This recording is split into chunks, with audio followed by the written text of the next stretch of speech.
Hello, NeXT community. So I've swapped out the RAM. One of these sticks has issues. So I'll test it on my little SIM checker. And I've got it in. I'm booting up.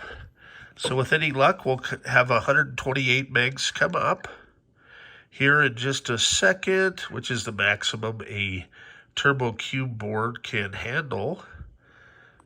And I fortunately bought some 32 meg SIMs in bulk from Memory Masters for just this reason. So it should come up here in just a second. Testing system. And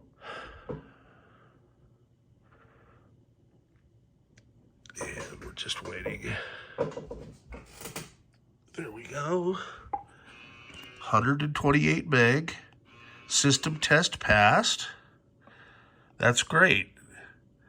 So we know that all the RAM is working and I've solved the problem. So it may be a flipped bit. The memory is getting old. It happens.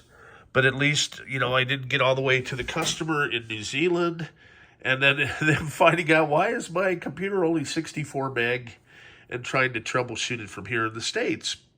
So I've got that one solved.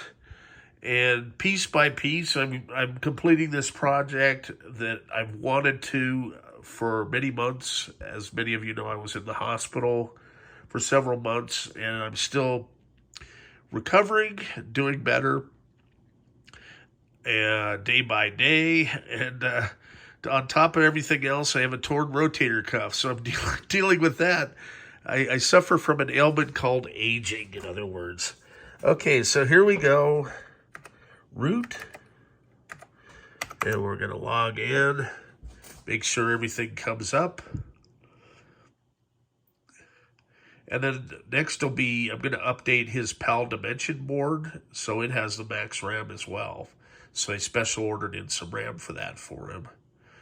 And Kyle, thank you so much for your patience, Jason K, and we will talk soon. I just wanted to show everyone, if you're getting an invalid memory reading, sometimes it's not seated correctly in the SIM slot.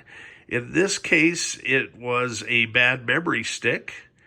And once I pulled that and put in 4 new sticks here, everything seems to be working great. Have a good day. Bye-bye.